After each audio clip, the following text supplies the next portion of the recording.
ప్రపంచ రాజకీయ ఉద్రిక్తతల ప్రభావం ఇప్పుడు భారత ఆర్థిక వ్యవస్థపై స్పష్టంగా కనిపిస్తోంది.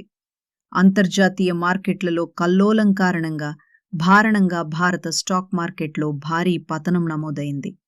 సెన్సెక్స్, నిఫ్టీ సూచీలు ఒక్కరోజులోనే తీవ్రంగా పడిపోవడంతో పెట్టుబడిదారుల్లో ఆందోళన నెలకొంది.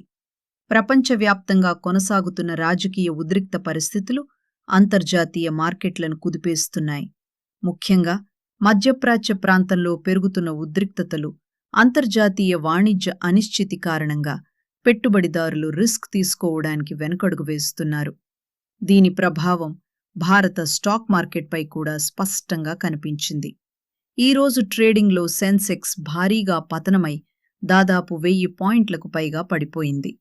అదే సమయంలో నిఫ్టీ సూచీ కూడా గణనీయంగా తగ్గింది.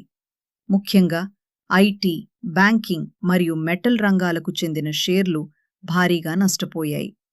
విదేశీ పెట్టుబడిదారులు భారీగా షేర్లు విక్రయించడం కూడా మార్కెట్ పతనానికి ప్రధాన కారణంగా భావిస్తున్నారు.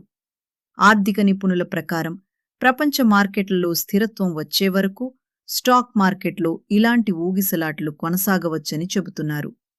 పెట్టుబడిదారులు ఆందోళన చెందకుండా దీర్ఘకాలిక పెట్టుబడులపై దృష్టి పెట్టాలని సూచిస్తున్నారు. స్టాక్ మార్కెట్ పడిపోవడం వల్ల మ్యూచువల్ ఫండ్